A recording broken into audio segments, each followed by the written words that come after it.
So the votes are in, and the next summer theme WCW pay-per-view to review is WCW Bash at the Beach. I put off instead of at 1998.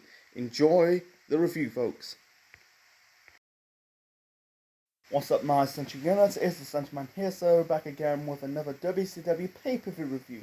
So going back into the Monday Night War era of WCW, going to review Bash at the Beach 1998 at the Cots Arena. Right now it's called the Fajitas Arena. Sorry, I can't really pronounce it properly.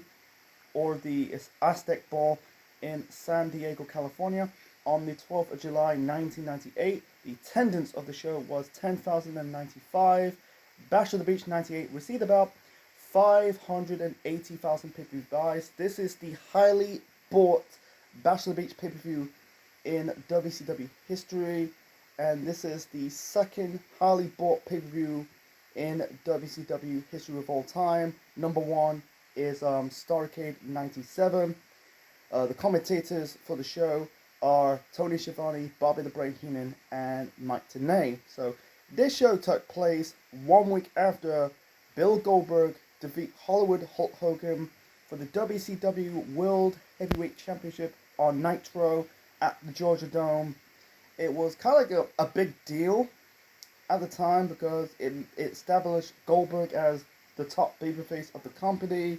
Hogan is, you can say, he's the top heel of the company. I got a copy of Goldberg's best matches on DVD.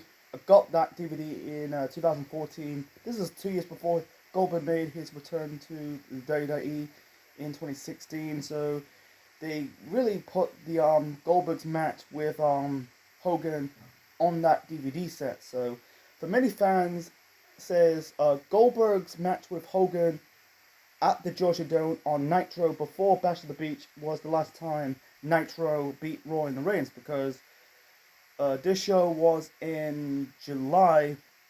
Raw defeat Nitro was April, my apologies. It was about 2 or 3 months after Raw defeat Nitro in the ratings war, snapped their 83 winning streak, because they've been feuding Raw and Nitro since September of 1995 when WCW debuted Monday Nitro. Anyway, so this show is memorable for the two biggest stars of the NBA. That is Dennis Rodman and Karl Malone. They wrestling in the main event. We'll get to the main event of the show later on in this review. So the first match to kick off Bash of the Beach 98.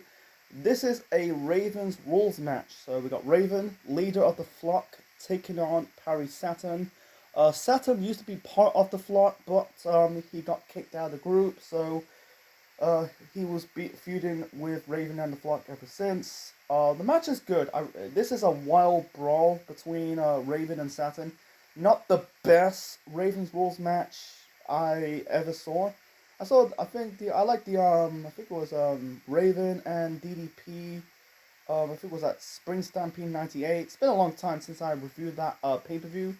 Yeah, there've been better Ravens Rules match before this match at Bash of the Beach 98. But I'm not saying it's a bad match. I really enjoy it. It was a fun match. The three members of the flock got involved. I think it was Lodi, you got Riggs, and I think that's it. And then also you got Cannon. We'll talk about him shortly. No Kidman, because Kidman preparing for his first match on pay-per-view. I'll get to his match after when I talk about this match. So Bobby Heenan is good on commentary. Basically you had Schiavone, because you had Raven and Riggs kind of set up the table, and Schiavone called a table a chair, and Mike Tenay says that it's masqueraded as a table, but and Heenan with that line says, if you've been at Tony's house to eat on chairs. Sorry, I'm trying to remember the promo or the line, because because Tony fucked up calling a table a chair, and Schiavone just says, it's masquerade into a table. And then, yeah, and Heenan says, you know, you ever been in Tony's house? They eat on a chair. You know, he's a good commentator. Bobby the Brain Heenan. Anyway, so there's one. I think there was two botches. In this match, you know, I think one more of the match you had Saturn slipped, and then when Saturn was really about to put Raven through two tables, Canyon came out of nowhere, helped Raven, and Saturn managed to jump off the top rope and managed to pull himself through the two tables. That's like dumb. But anyway, so you had Canyon hit Raven with the flatliner onto the chair. And in the end, Raven hit Saturn with the even flow. That's the DDT to win this match. So Canyon was part of the flock. So the build up to this, you had Canyon and Saturn have like a on and off feud, and you thought this was, you know, like, you know, Canyon turned babyface, he's gonna leave the flock, but unfortunately it was a rouge. Canyon ended up going back to the flock, but this was the beginning of the end of the flock, and then yeah, the flock got disbanded. Raven and Saturn ended up forming a tag team in the early parts of 1999 before Raven ended up going back to ECW. So besides that, I like this match. You know, it wasn't a great match. It's not gonna be like a 4-star classic. It wasn't terrible, but it was a fun match to watch. Like I said, been better like Raven Rules matches in the past, but this is not the best one. So moving on to the next match. So the next match we got Billy Kidman taking on Juventud Guerrera. This was Kidman's first pay-per-view match. You know, he's kind of like feuding with Hoovy, had matches on Nitro and Thunder, leading up to their match at Bash of the Beach. The match was good. I really enjoyed this match, back and forth between Hoovy and Kidman. In the end, you had Kidman trying to hit the 7-year itch, but Hoovy got out of the way. They were both counting their like moves, doing like counters, you know, typical cruiserweight stuff. In the end, Hoovy. By the way, Kidman kicked out the Hoovy driver. In the end, Hoovy hit the 450 splash onto Kidman to win this match. At this moment in time, Hoovy, I don't know, I think he's doing the juice gimmick. I heard like the juice gimmick, he's basically ripping off the Rock's gimmick. I don't know if that's true, you know. Hoovy's no Rock, you know, because Rock has got the personality and the charisma, you know. I don't know, man. But anyway, so yeah, it was a good match. You know, it's funny that some people say they should have like did this match first and the Raven Rules match second. But I kind of agree. But yeah, they used to start their pay-per-views with cruiserweights to get the fans like get excited for the rest of the show, and yeah, they kind of changed it up for a little bit to just like start the show with a wild brawl. So anyway, so moving on to the next match. So that's match number 3. By the way, there's 10 matches on the show. Anyway, so the next match we got Chavo Guerrero taking on Stevie Ray. This is more between a feud between Chavo and Eddie, because you know, you had Eddie trying to treat Chavo like shit. You know, I think I covered his match.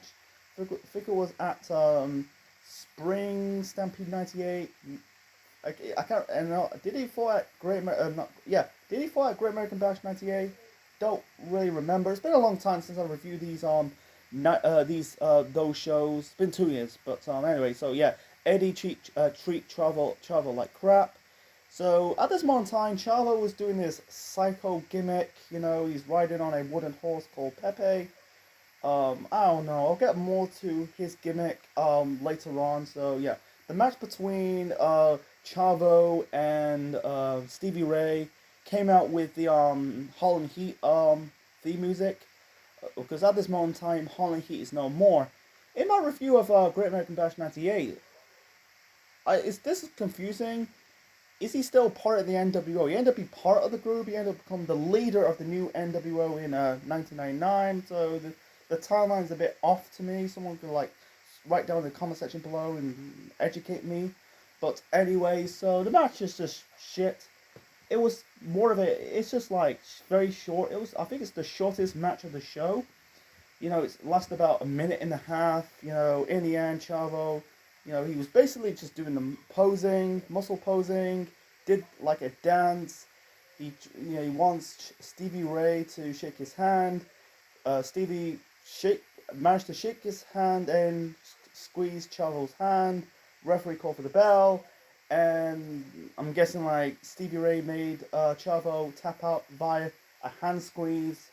So yeah, Chavo won this match. Yeah, and then before the start of this match, he kind of like dedicate his match to Eddie, like he's doing the whole psycho gimmick.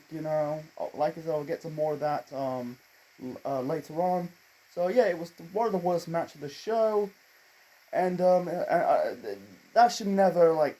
It's not really a pay-per-view worthy match. Why it's on a pay-per-view that people spend a lot of money beats me. So anyway, moving on to the next match. So Chavo is doing double duty. This is a hair versus hair match, and the match was good. I really enjoyed this match. I think it's not on the same level as the Kidman Hoovy match from earlier, but it was a little bit slow. But I really enjoy it. They kind of tease, Eddie and Chavo tease like they're trying to friends to cut each other's hair with the scissors. Referee Charles Robertson stopped them. In the end, Eddie rolled up Chavo Guerrero with a small package to win this match, and also before that, Mike Tenay brought said Eddie was undefeated in hair matches. This is his 6th hair versus hair match in his career. He brings up his match at When Worlds Collide, not the Worlds Collide I reviewed early this year. Not early this year, I think it was. Oh, last year actually. That was an ECW show. No, when he's on about the When Worlds Collide, it's not an ECW show. It was a show in Mexico. He was I think it was in a tag team match with him and Art. Was it Art Barr? And then Heenan says, "How do you know?" And then Tenay says to Heenan, "I was there." And he said, "Oh, Heenan on commentary was good." Anyway, so like I said, Eddie rolled up Chavo with a small package to win this match. Chavo got his head cut, his head shaved, and he's just kind of like accept this, he's just basically cut his own hair. He says like, he's just like acting all crazy. He says, you and I could be twins, cut my hair, and and basically Eddie's just basically just had that puzzle look, what Chavo was on about. And yeah, Chavo's gimmick, it's not getting over, man. I'm sorry. I don't mind Mickey James's gimmick. I don't mind, in some degree, AJ Lee's gimmick. But Chavo doing the cycle gimmick, I don't know, it's not really getting him over. Yeah, it's trying to give him more character development.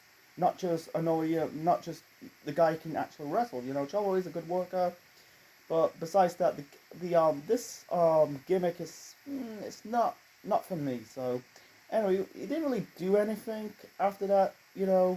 After his feud with Eddie, he ended up feuding with Norman Smiley over the horse Pepe, and then in the year 2000 he ended up being part of Misfits in Action as what was it called, Captain Calhoun, or.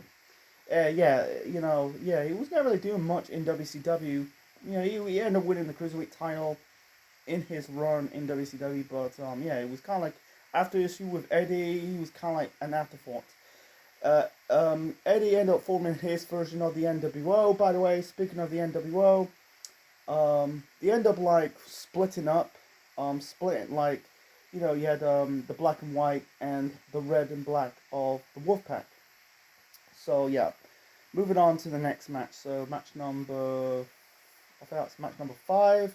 Match number 5, we got Disco Inferno with Das Wunderkid, Alex Wright, my apology, taking on Conan with Kevin Nash and Lex Luger. Almost call him Lex Luthor, by the way, my apologies, of the NWO Wolfpack. Like I said, this was I think this is almost this is kind of like the start of this rivalry between the NWO Wolfpack and the NWO Hollywood.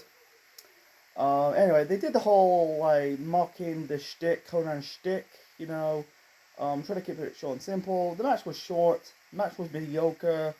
Alex Wright, you know, he like cheap shot Conan. Luger locked in the torture rack onto Alex Wright.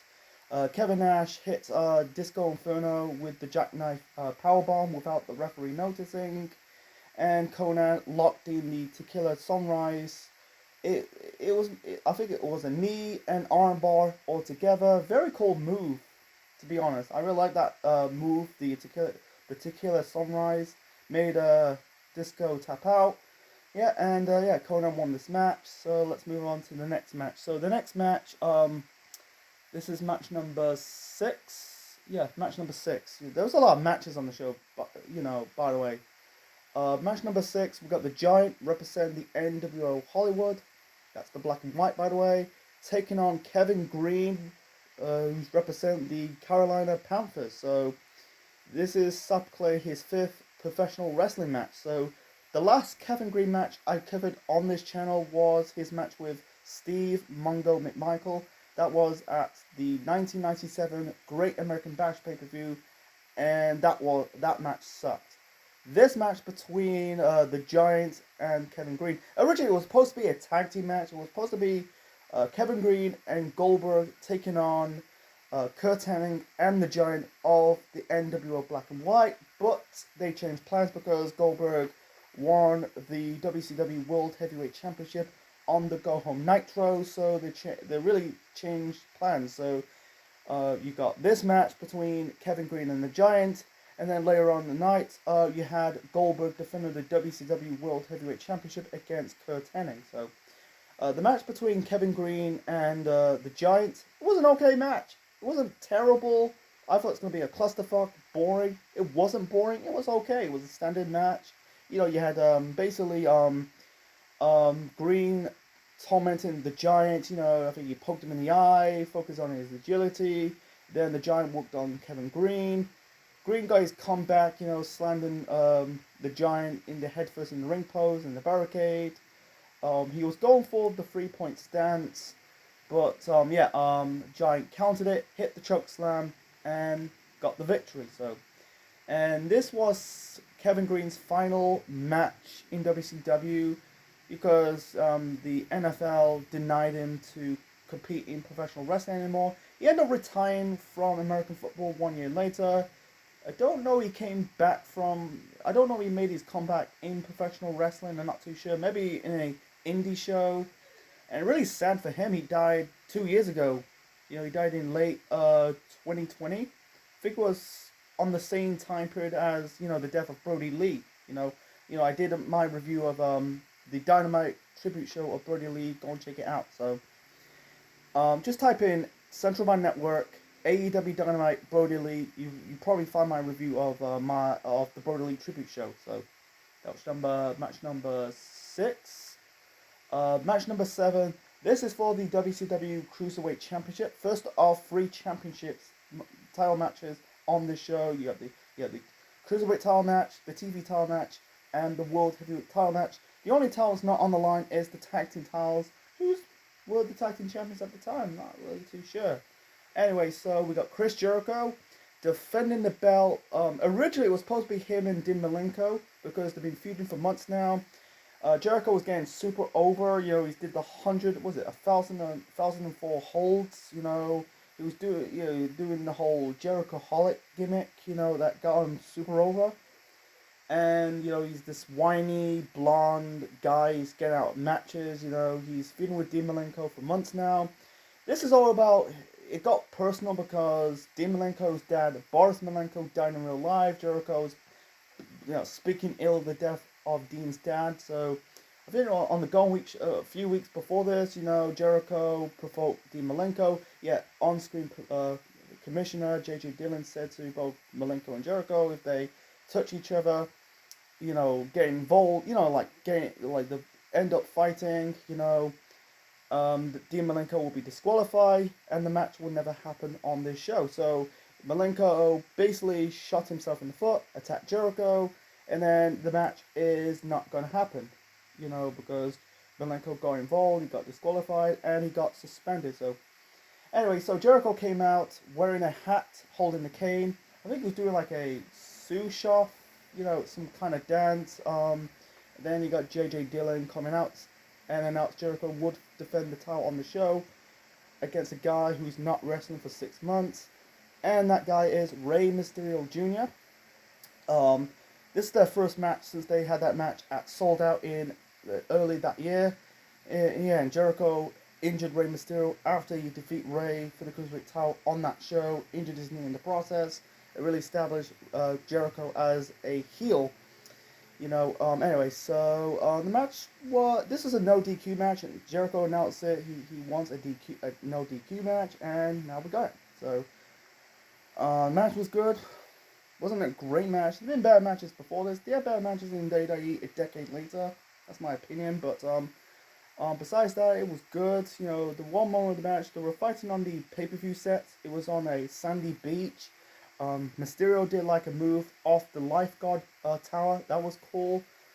Jericho worked on the knee of Rey Mysterio. And then he's trying to re-injure the knee of Rey Mysterio. But Rey got out of the way. He's trying to. I think he was trying to do like a flying knee off the top rope. Rey got out of the way, hit Jericho with the he tried to work on Jericho's knee. I think he hit Jericho's knee with the chair. I think Jericho was about to go with the it's funny, he was going for like the not Walls of Jericho, the Lion Tamer. But we got we got Dean Malenko came out, basically showing up. Sorry, I'm stumbling. Drink. My throat's a bit dry. So yeah, like I said, I'm gonna repeat again. So Jericho's going for the Lion Tamer. Malenko, showing up. In the end, Rey rolled up Jericho to win this match and become the Cruiserweight champion. I don't know how many times. I don't know how many times Rey won the title in WCW. Is it 4 or 5 times? I'm not too sure. So afterwards, Jericho run from Malenko, and then you got a cameo appearance of Arn Anderson, and then Malenko attacked Jericho backstage. Unfortunately, the title is null and void because I think it was on Nitro. I think it was Nitro the following night that since Malenko got suspended. So the title was reversed. Jericho, basically Jericho, they give the title back to Jericho because Malenko got involved. And don't worry, I think Jericho ended up dropping the Cruiserweight title to Juventud Guerrera. That he was another Cruiserweight that Jericho feuded in the past. Because great example, Jericho defeat Juventud Guerrera at Super Brawl 8 in February of 1998. It was a title versus mass match, and Jericho and Hoovy forced to unmask his mask. So that was at Road Wild 1998. So we'll get to Road Wild 98 in the future, but it's a shame they never got a blow off between Jericho and Malenko. I get it with Rey Mysterio. This show's in San Diego, California, Rey's hometown. But I wish they'd just blow up the rivalry between Malenko. If I was booking right now, this is I'm going to talk about briefly. If I was put on my booking cap, I'd rather just have Jericho, Malenko, get that blow off out of the way first. I'll say Dean will win this match. I gotta see Jericho win this match, and then afterwards you can bring Rey back, and you can do the rivalry between Rey and Jericho at the next pay-per-view. That's just me. So anyway, so moving on to the next match. So that's match number 8. Match number 8. This is for the television championship. Booker T taking on Bret the Hitman Hart. Bret is now part of the NWO. That was dumb. And because he was a satellite member of the group. Booker T won the TV title against Chris Benoit at the Great American Bash the following month. The previous month, sorry. It was part of this 7-match series. The whole bulk of 1998 for Booker T, he was in the TV title picture. They broke him and Stevie Ray. They broke Harlem Heat. They're doing, both do their own thing. Anyway, it's really sad for Bret. Bret is an afterthought at this moment in time. 1 year prior, he was the top heel in the WWF. He was the leader of the Hart Foundation, and still doing the WWF in 1997, 25 years later arc. You know, he's the top heel of that company, and then 1 year later, he's just an afterthought. He was basically Hogan's stooge, because if you that was a mistake having Bret turning heel. If it was different from different reasons, I'll understand why. But yeah, he just turned heel, joined the NWO. If you know your history, Bret and Hogan really hate each other, because Bret hate Hogan because not putting Hogan over. He's not like Bret doesn't want to pull over Bret due to his size. This was like I said in my review of WrestleMania 9 and SummerSlam 1993 reviews. Go and check it out. So anyway, so the match was good. Booker T, who is that grunt? He does that. Oh, it kind of cracks me up every time watching Booker T's matches in that time period. He stopped doing it. I think he stopped doing it when he was in WWE. Anyway, so match was good. I think like Bret worked on the back of Booker T. Booker T was wearing like a knee brace. I'm guessing like he suffered like some like covering from a knee injury. Anyway, so I think he worked on the leg of Booker T. I'm not really too sure. I lost count on it. So he did work on the back of Booker T. I'm talking about Bret Hart. So Booker T got his comeback. In the end, Bret got himself disqualified. Hit Booker T with the chair. Worked on the injured leg. And locked in the figure four leg on the ring post. Then Stevie Ray came out of nowhere. Rescued Booker T, his brother, chased Bret, and and scored Booker T into backstage. And this was Booker T's last match because he got injured, and he ended up not losing the title or faking the title. He gave the title to his brother Stevie Ray because of his power of the attorneys, and then this was Stevie Ray's, I think it's the only singles belt he won in his career, because he's mostly a tag team guy. And he ended up dropping the title to Jericho in August. I think it was on a house, I don't know, it was on a house show, or Nitro, or Thunder, or at Road Wild. I'm not too sure. But and by the way, and Stevie Ray ended up being part of the NWO Black and White, become the new leader of the group the following year in 1999. So moving on to the World Heavyweight Championship match. So, like I said, it was supposed to be a tag team match, you know. Giants and Kurt Hennig, that's the former Mr. Perfect, taking on Goldberg and Kevin Green. Like I said, Goldberg defeated Hogan for the WCW World Heavyweight Championship on the Go Home Nitro at the Georgia Dome. So, Goldberg, on the show, in his first title defense as the world champion, defending the belt against Mr. Perfect, actually Kurt Hennig, by the way. Match was okay. It wasn't a terrible match. I thought it's going to be like a typical Goldberg squash. It wasn't, you know.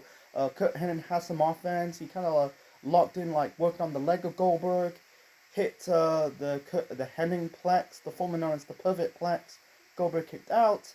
In the end, Goldberg hit the spear, jackhammer, and for the win. So Goldberg is 112 up in his winning streak.